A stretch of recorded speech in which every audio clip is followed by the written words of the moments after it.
तकलीफ की आखिरी हदों को छूते हुए मैं मुड़कर रवि को देखा था, जिसके चेहरे के हाव भाव बिल्कुल सपाट थे, जैसे कि उसे कोई दिलचस्पी ही ना हो। ये सर्दियों का ऐसा मौसम था जिसमें कभी हल्की गर्मी और कभी ठंड पड़ जाती थी। इस शहर का मौसम यूं ही रहता था जैसे कि इस पर किसी का कोई असर ही नहीं। रवि का दिल भी इस शहर के मौसम की तरह ही है, पल में तोला, पल में माशा। मेरे हाथों में मेरी नन्ही बच्ची का सर्द पड़ा हुआ जिस्म था, जिसकी लाश हाथ में उठाए मैं फूट फूट कर रोए जा रही थी। ऐसा लगता था जैसे आंसुओं का सैलाब आ गया हो, जो बहता ही जा रहा था। ये तुम्हारी भी बेटी है, तुम्हारा भी अपना खून, तुम आखिर इतने निष्ठुर कैसे हो सकते हो? मैंने उसे नन्ही गुड़िया के वजन को पकड़ाते हुए जिसको थमाया और रवि की गोद में डाल दिया, जो सूखी पड़ी निगाहों से मुझे देख रहा था। बच्ची को अपनी गोद में महसूस करते ही एकदम से वो तेजी से उठा और बच्ची वापस मेरे हाथ में पकड़ाई, फिर दरवाजे से बाहर निकल गया। तुम इस दुनिया के सबसे जालिम बाप हो। तुम्हें अपनी बेटी का मुर्दा चेहरा भी पिघला नहीं पा रहा। तुम सबको मेरी बद्दुआ लगेगी। रवि, मैं पीछे से चिल्लाते हुए कह रही थी। मेरी पूरी दुनिया ही आज लुट चुकी थी। सब खत्म हो गया था।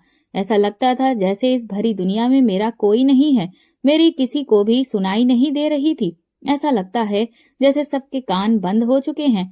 मैं कोने में बैठी अपनी बेटी के मुर्दा चेहरे की तरफ देखती जा रही थी। आस पड़ोस की औरतें मेरे आसपास बैठी अफसोस का इजहार कर रही थी, लेकिन इनमें से किसी का भी अफसोस अब मेरी बेटी मुझे वापस नहीं लौटा सकता था।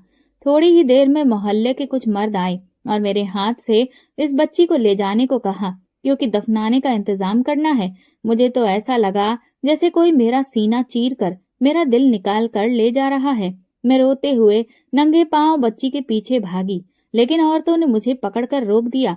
मेरी बेटी कितनी बदनसीब थी, जिसे ना तो जिंदगी में बाप का प्यार नसीब हुआ और ना ही मौत के बाद। मेरा नाम कविता है। मैं एक बहुत ही गरीब घराने से आई हूँ। शायद गरीब होना ही मेरा सबसे बड़ा जुर्म बन गया। हम 7 भाई बहन थे और हम सबका खर्चा उठाने मेरे बाप के लिए बहुत ज्यादा मुश्किल होता जा रहा था। वो एक मामूली मजदूर थे। कभी काम मिलता तो कभी काम नहीं मिलता, और इसी तरह से मुश्किल से हमारा गुजारा होता था। माँ रूखी सूखी खाकर भी भगवान को शुक्रिया अदा करती थी। माँ ने कभी भी हमें ज्यादा लालच करना नहीं सिखाया था। जितना होता था हम उसमें खुश रहने की कोशिश करते थे। मेरे भाई थोड़े बड़े हुए तो मेरे पिता उन्हें भी अपने साथ काम पर ले जाने लगे। हम में से किसी ने भी पढ़ाई लिखाई नहीं की थी, लेकिन मुझे पढ़ने का बहुत शौक था। मोहल्ले की एक लड़की के पास में थोड़ी देर के लिए पढ़ने के लिए चली जाती थी। बदले में मैं उसके घर के काम काज कर देती थी और इस तरह से मुफ्त में वो मुझे थोड़ा बहुत पढ़ा दिया करती थी। मेरे लिए यही बहुत था। माँ घर का खर्च चलाने के लिए मेरे पिता का हाथ बटाती थी, लोगों के घरों में काम काज करती। कभी कभार होली दिवाली पर हम नए कपड़े खरीद लेते थे, क्योंकि आमतौर पर तो खाने के लिए ही पैसे पूरे नहीं पड़ते थे। बचपन में टूटे फूटे खिलौने ही हमारे हिस्से में आए थे। मैं हमेशा सोचा करती थी कि जब मेरी अपनी औलाद होगी तो मैं उसे किसी भी चीज की कमी नहीं होने दूंगी। जो वक्त मैंने देखा है वो मैं उसे नहीं देखने दूंगी। लेकिन मुझे क्या पता था कि मेरी जिंदगी क्या मोड़ ले लेगी। जब मैं 16 साल की हो गई तो माँ ने मेरे लिए रिश्ते ढूंढना शुरू कर दिए। माँ चाहती थी कि अपने हैसियत के मुताबिक ही वो कोई रिश्ता ढूंढे, क्योंकि ना तो हम दहेज दे सकते थे और ना ही कोई पैसा वगैरह। खुद की नजर पर माँ ने कई रिश्ते देखे, लेकिन फिर एक दिन अचानक रिश्ते बताने वालों की तरफ से एक रिश्ता हमारे घर आया। वो खाते पीते घराने के थे। बहुत ज्यादा अमीर तो ना थे, लेकिन हमसे तो बहुत ही अच्छे थे। पहले तो माँ ये रिश्ता करने से डर रही थी, लेकिन जब वो उन लोगों से मिली तो उन्हें देखकर मन को तसल्ली हो गई। मेरे पिता भी निश्चिंत हो गए थे। मेरी होने वाली सास ने तो साफ कह दिया था कि हमें किसी भी तरह का कोई दहेज नहीं चाहिए। हम बस आपकी बेटी को बहू बनाकर अपने घर ले जाना चाहते हैं। उनका इकलौता ही बेटा था और 3 बेटियां थीं। तीनों की तीनों शादीशुदा थीं। माँ को लगा कि ये रिश्ता बहुत अच्छा है। मैं आराम से अपने ससुराल में रह लूंगी और मुझे किसी चीज की कमी का सामना नहीं करना पड़ेगा। मगर अपनी सास के मकसद से मैं बिल्कुल भी वाकिफ नहीं थी। उन्होंने ये रिश्ता सिर्फ और सिर्फ इसलिए किया था ताकि गरीब घराने से लड़की लेकर आऊं और उसे हमेशा दबा कर रखूं। उन्हें भी आम औरतों की तरह इस बात का डर था कि अगर किसी बड़े घराने से लड़की लाई तो कहीं वो उनसे उनका इकलौता बेटा छीन ना ले और उसके घर पर राज ना करे। गरीब लड़की को दबाकर रखने का सोच रही थी। हम लोगों ने तो अच्छी नीयत से रिश्ता किया था, लेकिन दूसरी तरफ से नीयत ही खराब थी। शादी के इंतजाम का सारा खर्चा मेरी सास ने उठाया था। हम सब लोग बड़े खुश थे। सब मेरे नसीब को देखकर खूब दुआएं देते थे, मेरी सास की खूब तारीफें करते। मुझे भी लग रहा था कि जैसे मैं अपने सपनों के राजकुमार को पाने वाली हूँ, जिससे मेरी जिंदगी बहुत खूबसूरत हो जाएगी। लेकिन जब मैं शादी के बाद अपने घर में कदम रखा, तब मुझे पता चला कि ये मेरा घर ही नहीं है, ये तो सिर्फ मेरी सास का घर है और इस घर पर राज भी मेरी सास का ही चलता है। शादी की पहली रात मेरे पति ने मुझे साफ साफ कह दिया कि मेरी माँ के मुताबिक ही चलना होगा। जिस चीज से वो मना करेंगे, इसका मतलब है कि वो मना हो जाएगी और उनकी किसी भी बात से इनकार मत करना। अगर वो खुश रहें तो तभी मैं तुम्हें खुश रखूंगा। वही आम मर्दों वाली बातें। मैंने अपने पति की चुपचाप सर झुकाकर बात सुन ली। मेरी माँ ने हमेशा अपने पति के आगे सर झुकाना सिखाया था और पति के हुक्म को मानने को कहा था। शादी के शुरू के दिन तो बहुत अच्छे गुजर गए, लेकिन उसके बाद सास ने अपने तेवर दिखाने शुरू किए। मेरी ननद जो शादी के बहाने घर पर आई हुई थी, एक हफ्ता गुजर जाने के बाद भी वहां से जाने को तैयार नहीं थी। हालांकि रिसेप्शन भी हो चुका था।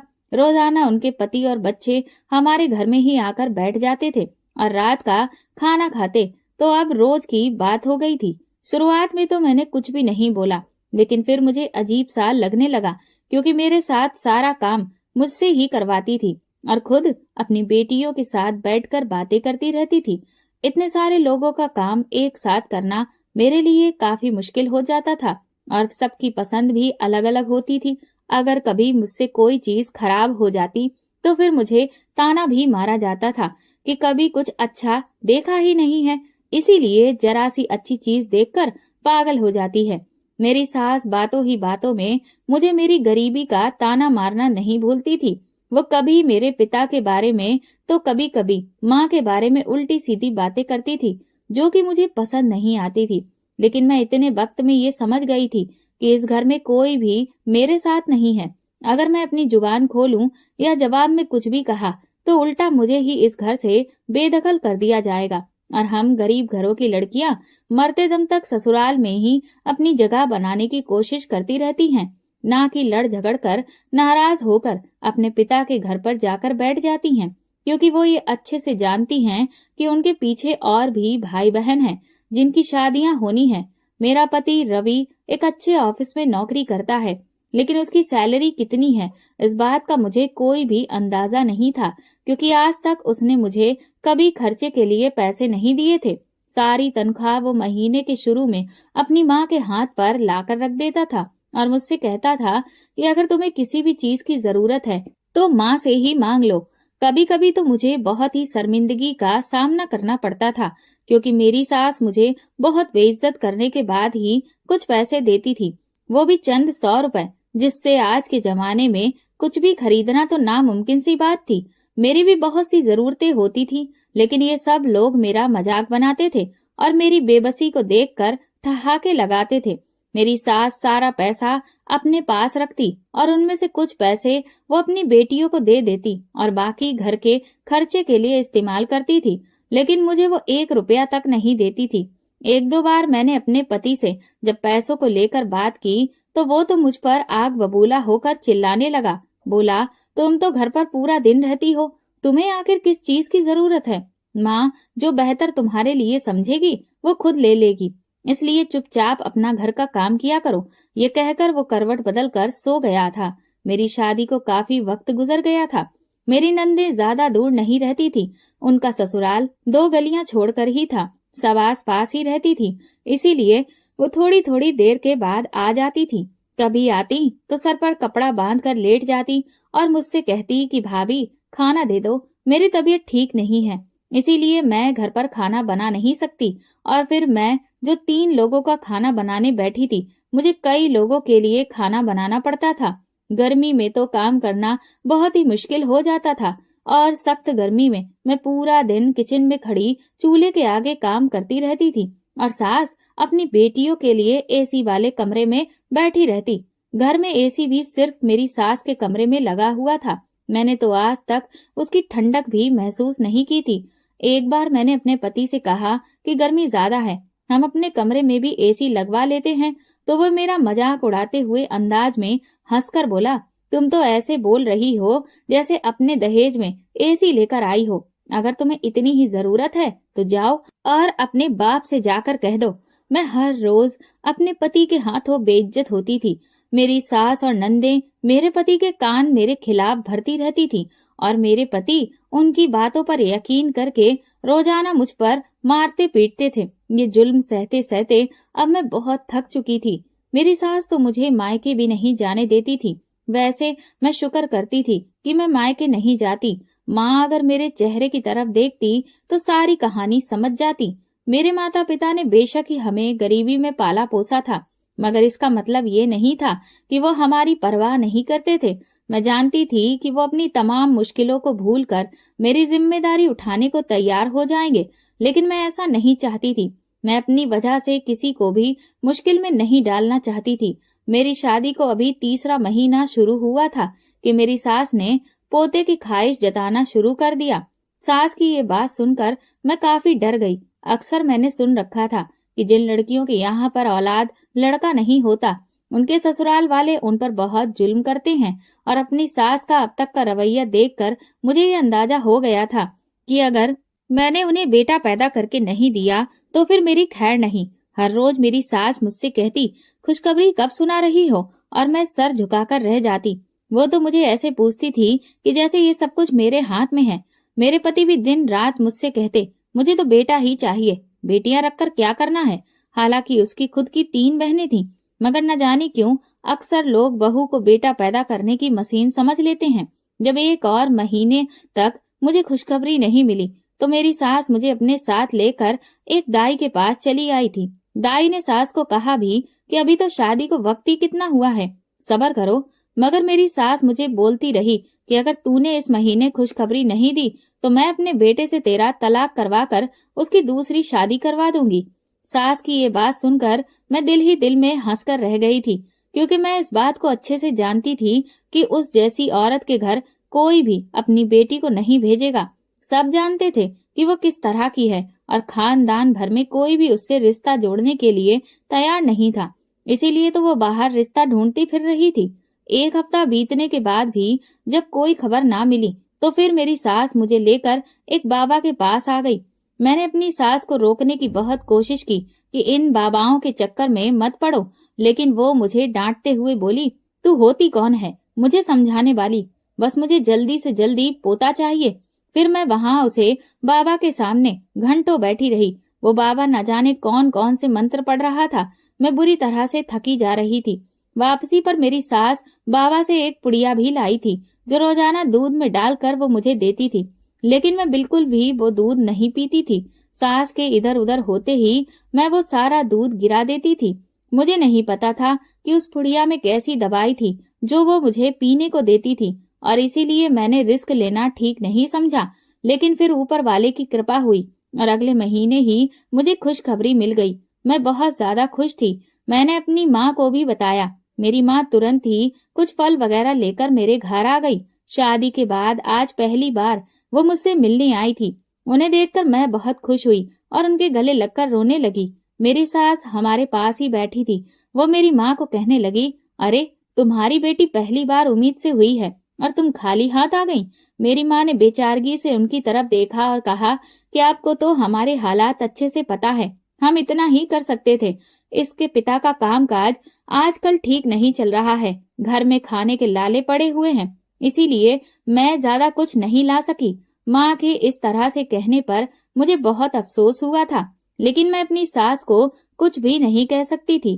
मेरी माँ जब वापस गई तो सास ने मुझे अपने सामने खड़ा किया और बोली, आज तो तुम्हारी माँ आ गई और मैंने उसे बर्दाश्त कर लिया, लेकिन रोज रोज के तमाशे मैं बर्दाश्त नहीं करूंगी।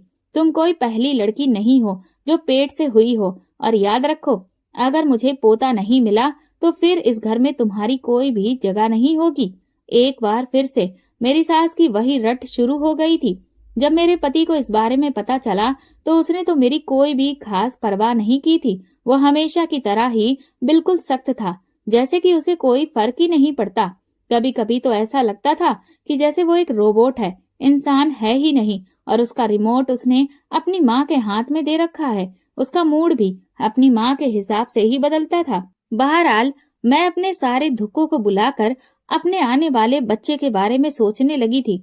मुझे तो अब तक यही लग रहा था कि मेरे पेट से होने की बात सुनकर मेरी सास अब मुझे थोड़ा आराम करने देगी, लेकिन ये मेरी गलतफहमी साबित हुई जब मुझे पता चला कि मेरी नंद भी पेट से है। और मेरी सास ने फौरन ही उसे अपने घर पर बुला लिया और कहा कि जब तक तुम्हारा बच्चा नहीं हो जाता तब तक तुम यहीं पर रहोगी। इस हालत में तुम्हें अपने ससुराल में रहकर कामकाज करने की कोई जरूरत नहीं है।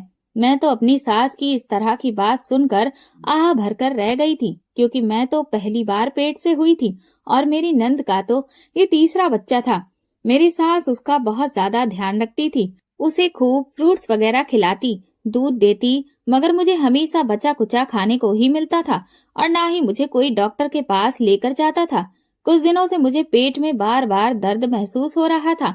मैंने रवि से इस बात का जिक्र किया तो उसने कहा कि तुम औरतों के नाटक तो खत्म ही नहीं होते हैं, मुंह बंद करके सो जाओ, थोड़ी देर में खुद ही ठीक हो जाएगा। लेकिन फिर 2-3 दिन तक मेरा दर्द ठीक ही नहीं हुआ। मैंने दोबारा से अपने पति या सास से इस बात का जिक्र नहीं किया, लेकिन दिल ही दिल में मुझे बहुत डर लग रहा था कि कहीं मुझे कुछ हो न जाए। और इस तरह से कई महीने निकल गए। मैं बहुत ही ज्यादा कमजोर होती जा रही थी, लेकिन मेरी सास को तो सिर्फ अपनी बेटी की फिक्र लगी हुई थी।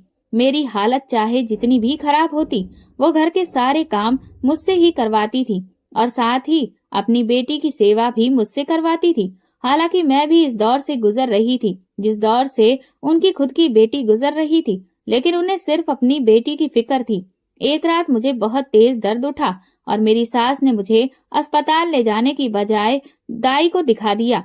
दाई ने मुझे देखते ही कहा कि इसे किसी अच्छे अस्पताल में लेकर जाओ, वरना कहीं मामला बिगड़ न जाए। लेकिन मेरी सास ने इनकार कर दिया कि हमारे पास इतने पैसे नहीं हैं कि हम इसे लेकर अस्पताल जाएं। जो कुछ करना है तुम यहीं पर करो। ये कहकर वो एक तरफ जाकर बैठ गई और मेरे पति ने तो अपनी जुबान भी नहीं खोली। मुझे तो लग रहा था कि वो मेरे लिए ना सही, लेकिन अपने बच्चे के लिए तो कुछ बोलेगा, लेकिन उसने ऐसा कुछ भी नहीं किया।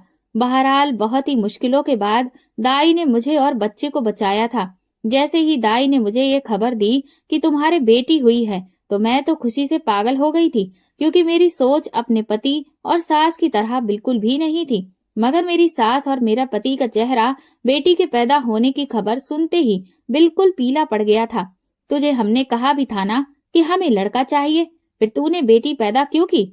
अब हम इसका क्या करें? नफरत और घृणा से मेरी सास बोलती चली गई।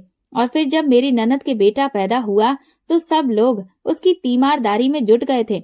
बार बार मेरी सास मुझसे कहती कि तू तो है ही मनूस, इसीलिए तूने लड़की पैदा की है। मेरा पति मुझे देखता भी नहीं था, एक बार भी उसने अपनी बेटी को अपनी गोद में नहीं उठाया था। मैं खुद ही अपनी बच्ची का नाम जूही रखा और अकेले ही उसकी देखभाल करने लगी। साथ में मैं घर का काम भी संभालती थी। आराम तो करने का मौका मुझे कभी ही नहीं मिलता था। मेरे माँ बाप बच्चे के पैदा होने की खबर सुनते ही मुझसे मिलने के लिए आए। मेरी हालत को देखकर माँ ने कहा कि तुम इतनी कमजोर क्यों हो गई हो? तो मैंने बहाना बना दिया कि बस वैसे ही कमजोरी हो गई है। मैं उनके सामने जबरदस्ती की खुशी का इजहार करने की कोशिश कर रही थी, ताकि वो मेरी तरफ से परेशान ना हो। वो कुछ देर वहीं रहे और उसके बाद चले गए। बच्ची के लिए वो कुछ तोहफे भी देकर गए थे, जिसे मेरी सास ने मुझसे छीन लिया। मैं समझ गई थी कि अब मेरी और मेरी बेटी की जिंदगी बहुत मुश्किल होने वाली है। मेरी जिंदगी तो पहले से ही मुश्किल में थी, लेकिन अब उसमें मेरी बेटी भी शामिल हो गई थी। जैसे तैसे करके मैं उसे पाल रही थी, उसकी जरूरत को बहुत ही मुश्किल से पूरा कर पा रही थी। मैं अपने पुराने कपड़ों के दुपट्टे काट कर उसके कपड़े बनाती और उसे पहनाती, क्योंकि सास तो नए कपड़ों के लिए मुझे पैसे देती ही नहीं थी। अगर कभी मोहल्ले की किसी औरत ने मेरी मदद करने की कोशिश भी की, तो सास ने उसे भी बातें सुनाकर घर से निकाल दिया और बाद में मुझे खूब मारती और कहती कि तू मोहल्ले में ये साबित करना चाहती है कि हम तुझ पर जुल्म करते हैं। आइंदा मैं कभी ये न देखूं कि तू मोहल्ले की किसी भी औरत से बात कर रही है। हालांकि मैं किसी से बात नहीं करती थी, बल्कि वो औरत तो खुद ही मेरे हालातों को अच्छे से जानती थी। मेरी बेटी जैसे जैसे बड़ी हो रही थी, उसकी जरूरतें भी बढ़ती जा रही थी, लेकिन वो जरूरतें मैं कहाँ से पूरी करती, मुझे समझ में नहीं आता था। अब वो तकरीबन 1 साल की हो चुकी थी और अब मुझे उसे और भी वक्त देना पड़ता था। लेकिन मेरी सास तो ऐसा चाहती ही नहीं थी कि मैं अपनी बेटी को कोई भी वक्त दूं। जब भी मेरी नंदे घर पर आती तो एक नया तमाशा लग जाता। मेरी जिंदगी मुश्किलों का शिकार होती जाती। मेरी सास एक पल के लिए भी मुझे अपनी बेटी के पास नहीं रहने देती और किसी न किसी काम में उलझाए रखती ताकि मैं अपनी बच्ची पर ध्यान ना दूं। मेरी बेटी बहुत खूबसूरत थी, जो भी उसे देखता उसकी तारीफ किए बिना नहीं रहता और मेरी नंद इस बात पर बहुत ही जलती थी। उसके बच्चे अक्सर मेरी बेटी को चुपके से चुटकी काट लेते थे। मैं उन्हें मना करती तो घर में एक नया झगड़ा खड़ा हो जाता। एक दिन मेरी बेटी बहुत ज्यादा बीमार थी। बुखार तो उसे कई दिनों से आ रहा था, लेकिन ना तो मेरे पति उसे डॉक्टर के पास लेकर जाते थे और ना ही सास लेकर जाने देती थी। ऐसे में मैं घर के ही घरेलू नुस्खे इस्तेमाल करके किसी न किसी तरह से गुजर बसर कर रही थी। लेकिन उस दिन उसकी तबीयत हद से ज्यादा खराब हो गई। वो लगातार रोए चली जा रही थी। मैं किचन में जल्दी जल्दी काम निपटाने में लगी थी कि तभी उसी वक्त सास वहां पर आ गई। ये कैसी रोटी बनाई है तूने? तुझे कहा भी था मैंने कि पहले की रखी रोटी मेरी बेटी को मत देना। चल ताजा रोटी बना कर दे। सास की बात पर मैंने एक नजर कमरे की तरफ देखा और फिर सास को देखकर कहा कि मैं थोड़ी देर में बना देती हूँ, मेरी बच्ची रो रही है, जरा मैं उसे देख लूं। लेकिन सास ने एक जोरदार थप्पड़ मेरे मुंह पर मारा। मेरे सामने जुबान चलाएगी? तुझे मैंने क्या कहा है कि पहले रोटी बना, इसके बाद जो भी करना हो करती रहना। इतना कहकर वो वहां से चली गई। ये पहली बार नहीं था कि मेरी सास ने मुझे मारा था, लेकिन हर बार उसकी मार खाकर मुझे बेइज्जती का एहसास होता था। वो लोग मुझे ऐसा बर्ताव करते थे कि जैसे मैं कोई कूड़ा करकट हूँ। मैं रोते हुए किचन में आ गई और जल्दी जल्दी रोटी बनाने लगी। मैं चाहती थी कि जल्दी से सारा काम खत्म हो जाए ताकि मैं अपनी बेटी को जाकर देख सकूं। उसके बिलक कर रोने की आवाज मुझे किचन तक सुनाई दे रही थी और मेरा दिल खून के आंसू रो रहा था। मैं अपनी बेटी के लिए कुछ भी नहीं कर पा रही थी। ये लोग तो पहले से ही मुझे और मेरी बेटी को सिर्फ एक बोझ समझते थे। भला हमारा ध्यान कौन रखता, हमारी परवाह कौन करता? यहाँ तो सबको सिर्फ अपनी पड़ी हुई थी। रोटी बनाकर जैसे ही मैं किचन से निकलने लगी, तभी मेरी नंद किचन के दरवाजे पर आकर खड़ी हो गई। वो बोली, मेरे लिए साथ में भुजिया भी फ्राई कर दो। जो सब्जी तुमने बनाई है वो मैं बिल्कुल भी नहीं खाऊंगी। मेरा भुजिया खाने का मन हो रहा है।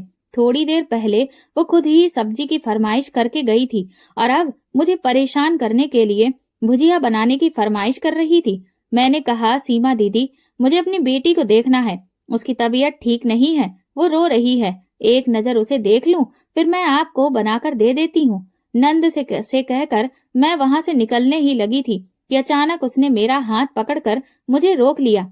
तुम्हारी इतनी हिम्मत, तुम मुझे इनकार करोगी? तुम और तुम्हारी बेटी की क्या औकात? चल जल्दी से मेरे लिए खाना बना, वरना मैं अभी माँ से शिकायत लगा दूंगी। ये कहते हुए उसने मुझे किचन में धकेल दिया। मैं जल्दी जल्दी उसके लिए खाना तैयार करने लगी। जैसे जैसे वक्त गुजरता जा रहा था, मेरे दिल की धड़कन बहुत ही तेज होती जा रही थी। अपनी बेटी की आवाज मुझे बहुत ही अब धीमी धीमी सुनाई दे रही थी। शायद वो रो रो कर अब थक चुकी थी। मैंने खाना बनाकर नंद को दिया और फौरन से भागती हुई अपने कमरे में आई। मेरी बेटी अब बिल्कुल खामोश हो चुकी थी और बेड पर एक तरफ लेटी हुई थी। ऐसा लग रहा था कि जैसे उसकी गर्दन ढुलक गई हो। मेरे दिल को कुछ हुआ। मैं भागती हुई उसके करीब आई। जैसे ही मैंने उसके चेहरे को हाथ लगाया, वो ठंडी पड़ी हुई थी। ना ही वो हाथ पांव हिला रही थी और ना ही रो रही थी। परेशानी से मैंने उसे झंझोड़ना शुरू कर दिया। मेरा दिल हर गुजरते लम्हे के साथ बंद होता जा रहा था, मगर वो कोई भी रिस्पॉन्स नहीं दे रही थी। डर के मारे मैंने चिल्लाना शुरू कर दिया, मगर किसी को भी मेरे चीखने चिल्लाने की परवाह नहीं हुई। मेरी बेटी की धड़कनें रुक गई थी और उसकी सांसें भी नहीं चल रही थी। मुझे जल्दी ही एहसास हो गया कि वो इस दुनिया को छोड़कर जा चुकी है। मेरे तो जैसे होशो हवास ही गुम हो गए थे। मैं कुछ भी नहीं कर पा रही थी। मेरे हाथ पांव कांप रहे थे। मुझे समझ नहीं आ रहा था कि मैं क्या करूं। मैं भागते हुए कमरे से निकली और अपने सास के कमरे का दरवाजा खोला। मुझे यूं अचानक दरवाजा खोलते देखकर वो चिल्लाने लगी, क्या तुझे तमीज नहीं है?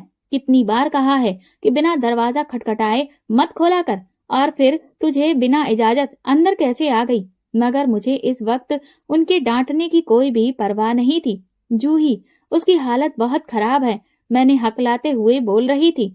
तो हम क्या करें अगर उसकी हालत खराब है? मेरी सास ने दो टूक जवाब दिया। वो सांस नहीं ले रही है, प्लीज एक बार आकर उसे देख लीजिए, उसे अस्पताल लेकर जाना है। मैं आपके आगे हाथ जोड़ती हूँ। मैं उनके सामने हाथ जोड़े खड़ी हो गई, लेकिन वो लोग आगे से हंसने लगे। तू और तेरी बेटी से कब जान छूटेगी, यही सब सोच सोच कर तो हम परेशान होते रहते हैं, और अब जब जान छूट रही है तो तू चाहती है कि हम उसे अस्पताल लेकर जाएं। अरे मरती है तो मरने दे, मेरी नंद ने बड़ी ही संग दिली से कहा, ये सोचे बिना कि उसके खुद के भी बच्चे हैं। मैं दुखी दिल से वापस अपने कमरे में आ गई। अपने पति रवि को फोन किया तो उसने मेरा फोन नहीं उठाया। काफी देर तक मैं फोन ट्राई करती रही। जब मुझसे बर्दाश्त नहीं हुआ तो मैं घर से बाहर निकली और पड़ोसन का दरवाजा खटखटाया, उन्हें सारी सिचुएशन के बारे में बताया। उनके पति डॉक्टर थे। उनके पति ने तुरंत ही मेरी बच्ची को चेक किया और इनकार में सिर हिला दिया। मैं वहीं पर रोने लग गई थी। बात मोहल्ले वालों तक पहुंची तो मेरी सास भी कमरे से बाहर निकल आई और मुझे चोटी से पकड़कर अंदर लाई। ये क्या है? तूने पूरे मोहल्ले में मेरा तमाशा लगा दिया है। अभी रुक, तेरे पति को बुलवाती हूँ। ये कहते हुए उन्होंने अपने बेटे को फोन मिलाया। रवि ने पहली ही बैल पर फोन उठा लिया। मुझे बहुत दुख हुआ कि मैं इतनी देर से कॉल कर रही थी, लेकिन रवि ने तब फोन नहीं उठाया।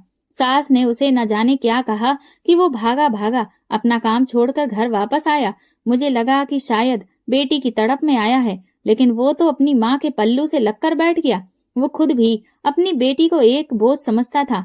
उसकी तो जान छूट गई। मोहल्ले वालों ने ही मिलकर अर्थी वगैरह का इंतजाम किया। सब लोग रवि पर थू थू कर रहे थे कि ये कैसा इंसान है, अपनी बेटी की अर्थी का इंतजाम भी नहीं कर रहा। मैंने अपनी बच्ची को अपने सीने से लगाया और मेरे दिल से आह निकली। मैंने ऊपर वाले से प्रार्थना की कि भगवान मेरे साथ इंसाफ कर। मैंने बहुत जुल्म बर्दाश्त किया है, लेकिन अपनी बच्ची पर मैं इतना जुल्म बर्दाश्त नहीं कर सकती। वो तड़प कर मर गई, लेकिन किसी को भी उस पर तरस नहीं आया। अब तू ही इंसाफ करने वाला है। अभी मैंने इतना ही कहा था कि अचानक से अंदर से मेरी सास के चिल्लाने की आवाजें आना शुरू हो गईं। वो बुरी तरह से चीख रही थी। मैं तेजी से अंदर भागी तो देखा कि सामने सास की हालत बहुत खराब हो रही थी। उसके मुंह से झाग निकल रहा था और हाथ पांव मुड़ रहे थे। मेरी मुर्दा बच्ची अब भी मेरे सीने से लगी हुई थी। मेरा पति फौरन से सास को लेकर बाहर निकला और अस्पताल की तरफ चला गया। नंदे भी साथ में गईं। मोहल्ले की औरतें पीछे बैठकर बातें करने लगीं। इसे अपनी बहू और पोती पर बहुत जुल्म किया है, अब इस पर ऊपर वाले की लाठी की मार पड़ेगी। भगवान इंसाफ करता है। मेरे पति के वापस आने तक मेरी बच्ची को दफनाया जा चुका था। मेरा तो रो रो कर बुरा हाल हो रहा था। मैं इन सबको दुखी दिल से बद्दुआ दे रही थी। मेरी माँ को जब ये बात पता चली कि मेरी बच्ची अचानक इस दुनिया को छोड़कर चली गई, तो वो अपने सारे काम छोड़कर भागी भागी मेरे घर आई। मैंने पूरी बात अपनी माँ को बता दी। वो रोते हुए मुझे गले लगाते हुए बोली, बेटी तुमने हमें ये सब पहले क्यों नहीं बताया? कितनी बार मैंने तुमसे पूछा, लेकिन तुमने अपनी जुबान बंद रखी थी। ये लोग इतने जालिम हैं, मैं कभी सोच भी नहीं सकती थी। चलो मेरे साथ वापस घर, और आइंदा इनके घर में कदम रखने की जरूरत नहीं है। मेरे माँ बाप मुझे अपने साथ वापस घर ले आए। मेरे पिता ने कहा कि तुम हम पर बोझ नहीं हो, बल्कि बेटियां तो भगवान की रहमत होती हैं। देखो अब हमारे हालात ठीक हो रहे हैं। हमने अपनी बेटियों पर कभी भी जुल्म नहीं किया और ना ही उन्हें बोझ समझा है। तुम यहाँ पर रहो। अब अगर तुम्हें वो लेने आएंगे भी तो मैं तुम्हें उन जालिमों के हवाले नहीं करूंगा। मैं चुपचाप घर के कोने में बैठी रहती। मेरी निगाहों के सामने मेरी बेटी का चेहरा घूमता रहता। तकरीबन एक हफ्ते के बाद मेरा पति मुझे लेने आया। वो भी मजबूरी में कहने लगा, मेरी माँ की तबीयत बहुत ज्यादा खराब है। घर पर सारा काम संभालने के लिए तुम्हारी जरूरत है। घर आ जाओ। अभी भी उसके लहजे में बहुत अकड़ थी। मेरे पिता ने साफ इनकार कर दिया कि मेरी बेटी तुम लोगों की नौकर नहीं है। तो इस बात पर मेरा पति तलाक देने की धमकी देकर निकल गया। मेरे पिता ने कोई जवाब नहीं दिया और वाकई में कुछ दिनों के बाद मेरे पति ने मुझे तलाक के कागजात भिजवा दिए। मुझे इस सब से कोई फर्क नहीं पड़ा था। मैं इस तरह के जालिम इंसान के साथ वैसे भी नहीं रह सकती थी। मेरे माँ बाप एक लंबे अरसे से मुझे संभालते आ रहे थे। अब हमारे घर के हालात पहले से बेहतर हो चुके थे। मेरे पिता को एक अच्छी नौकरी मिल गई थी, लेकिन मेरा दिल तो जैसे अब मर सा गया था। अपनी बच्ची को याद करके मैं खून के आंसू रोती रहती थी। उसका चेहरा मेरी नजरों से हटा ही नहीं था। एक दिन मेरी बड़ी नंद मेरे घर आ गई। उसे देखकर मैं अपनी जगह से हिली भी नहीं, क्योंकि वो सब मुझे अपनी बेटी के गुनाहगार लगते थे। मेरी नंद हाथ जोड़कर मेरे सामने रोने लगी। बोली, जब से तुम गई हो, मुसीबतों ने तो हमारे घर का रास्ता देख लिया है। हमने तुम पर बहुत जुल्म किया है। अब वो सब हमारे सामने आ रहा है। मेरे बच्चे बीमार पड़ गए हैं। पति ने मुझे तलाक दे दिया है। माँ को पैरालाइज का अटैक हो गया है। और भाई, उसकी हालत तो बहुत ही बदतर है। उसकी नौकरी भी चली गई है। वो पूरा दिन घर में बैठा चीखता चिल्लाता रहता है। बिल्कुल पागल सा हो गया है। तुम हमें माफ कर दो तो हम सुकून में आ जाएंगे। उसकी बात सुनकर मैंने नजर उठाकर उसकी तरफ देखा। एक वक्त था जब मैं भी उनके सामने हाथ जोड़कर अपनी बेटी की जिंदगी की भीख मांग रही थी। उस वक्त इनमें से किसी ने भी मुझ पर रहम नहीं खाया था। जो कुछ भी उन्होंने मेरे साथ किया था, मैं उसके लिए तो उन्हें माफ कर सकती थी, लेकिन जो उन्होंने मेरी बेटी के साथ किया, उसके लिए मैं उन्हें कभी माफ नहीं कर सकती थी। वो मेरे बस की बात ही नहीं थी। मैंने मुंह मोड़ लिया और रोती धोती वो वहां से चली गई। तकरीबन 2 साल का समय गुजर गया। मैं इस हादसे को भूल नहीं पा रही थी। एक दिन माँ ने मुझसे कहा कि बेटी, अब बहुत वक्त हो चुका है। तुम कब तक ऐसे जिंदगी जियोगी? अब अपनी जिंदगी में आगे बढ़ो। जिस घर में मैं काम के लिए जाती थी, वहां की मालकिन ने मुझे एक लड़की के बारे में बताया है। तुम्हें सिलाई कढ़ाई का शौक था ना? वो लड़की यहीं काम करवाती है। कल मैं तुम्हें उसके पास ले जाऊंगी। वहां तुम्हारा दिल बहल जाएगा। अगले दिन माँ मुझे अपने साथ ले गई। वो छोटा सा केंद्र बना हुआ था। मुझ जैसी बहुत सी लड़कियां वहां पर काम करती थी। इस केंद्र का मालिक प्रवीण सिंह था। औरतों की इज्जत करने वाला इंसान। मैंने कभी उसे किसी औरत को गलत नजर से देखते हुए नहीं देखा था। इस केंद्र की मैनेजर उसकी बहन थी, जो बहुत ही अच्छी थी। कभी कभी मुझे न जाने क्यों लगता था कि जैसे प्रवीण मुझे देखता रहता है, लेकिन उसके देखने में मैंने कोई भी गलत बात नोट नहीं की थी। ऐसा लगता था जैसे वो कुछ जानना चाहता है मेरे बारे में, या फिर उसे कुछ पता है। मैं समझ नहीं पाती थी। एक दिन मुझे काम करते हुए काफी देर हो गई। प्रवीण की बहन कंचन मेरे पास आई और बोली, बाकी का काम तुम कल खत्म कर लेना। बहुत वक्त हो गया है, तुम्हें घर भी तो जाना होगा। मैं अपने ख्यालों में ही डूबी काम कर रही थी। उसके ऐसा कहने पर मैं एकदम से चौंक पड़ी और घड़ी की तरफ देखा तो परेशान हो गई। कंचन ने मुझसे कहा कि क्या हुआ, तो मैंने उसे बताया कि मेरे घर जाने वाली बस तो अब निकल गई होगी। अब मैं घर कैसे जाऊंगी? वो बोली, अरे तो इसमें परेशानी की क्या बात है? मैं तुम्हें अपने भाई के साथ घर छोड़ आती हूँ। चलो जल्दी से उठो। मैं उसे इनकार करना चाहती थी, लेकिन फिर मैं इनकार नहीं कर पाई, क्योंकि और कोई दूसरा रास्ता भी नहीं था। मैं बाहर आई तो प्रवीण अपनी गाड़ी लिए खड़ा था। कंचन ने मुझे पिछली सीट पर बिठाया और खुद मेरे साथ बैठ गई। प्रवीण, पहले हमें इसे घर पर छोड़ आते हैं। इस वक्त अकेले जाना ठीक नहीं है। मैं आपको एड्रेस बताती हूँ, अब आप इसके घर की तरफ चलें। प्रवीण उसकी बात सुनकर सर हिला चुका और फिर मुझे घर के बाहर उतार दिया। मैं उनका धन्यवाद करती हुई अपने घर आ गई।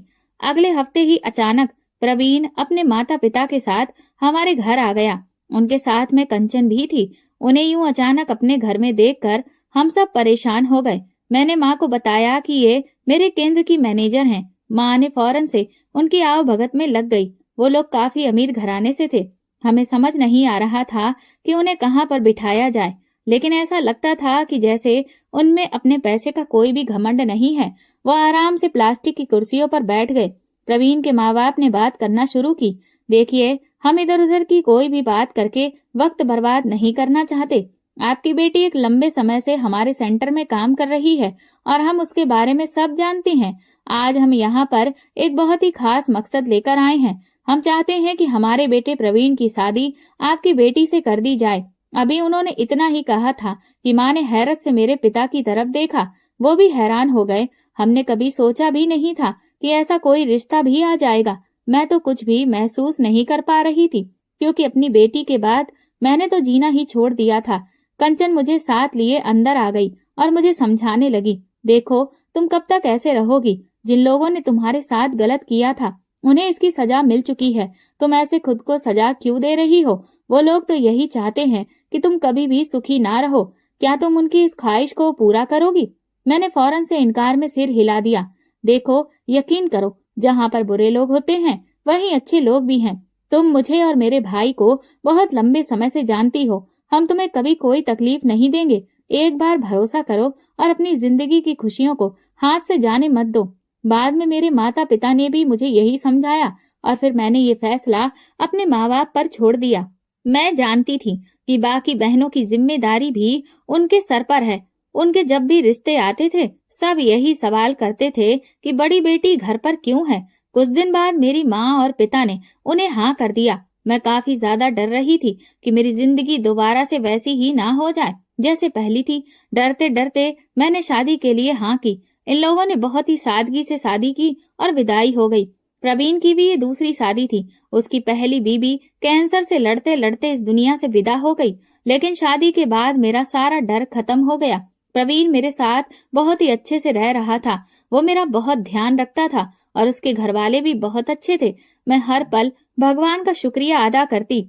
न जाने मेरी कौन सी अच्छाई के बदले मुझे इतने अच्छे लोग मिले थे। मेरे माँ बाप मुझे खुश देखकर अब सुकून से हो गए थे। बस मेरी बेटी की याद मेरे दिल को कचोटने लगती थी। लेकिन फिर ऊपर वाले की ऐसी रहमत हुई कि मुझे एक और बेटी उन्होंने दे दी। और जब मेरे यहाँ पर बेटी पैदा हुई तो प्रवीण उसके घर वाले खुशी से फूले नहीं समा रहे थे। उन्होंने मुझे ऐसा कुछ भी नहीं कहा था कि हमें पहले पोता चाहिए, बल्कि वो तो बेटी को भगवान की कृपा समझते थे। मैंने उस बेटी का नाम भी जूही रखा था।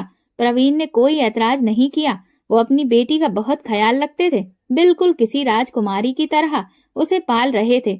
जूही जब 2 साल की हुई तो भगवान ने एक बार फिर से मेरी गोद भर दी और इस बार मुझे जुड़वा बेटे पैदा हुए, जिन्हें पाकर मैं बहुत ज्यादा खुश थी। लेकिन उनके आने के बाद भी प्रवीण की नजरों में जूही की अहमियत कम नहीं हुई थी, बल्कि सारे घरवाले उसे बहुत प्यार करते थे। मैं अब अपनी जिंदगी में पूरी तरह से खुश हूँ और निश्चिंत हूँ। प्रवीण जैसा हमसफर मिलना किसी आशीर्वाद से कम नहीं होता। जो लोग जमीन पर खुद को भगवान समझने की भूल कर बैठते हैं, फिर उन्हें उस ऊपर वाले का कहर भी देखने को मिलता है। दोस्तों, अगर आपको हमारी कहानी पसंद आई है तो कमेंट करके जरूर बताएं और वीडियो को लाइक करके ज्यादा से ज्यादा शेयर करें। चैनल पर नए हैं तो सब्सक्राइब करें और हाँ, नोटिफिकेशन बेल को जरूर दबाएं ताकि अगली अपडेट सबसे पहले आपको मिले। धन्यवाद।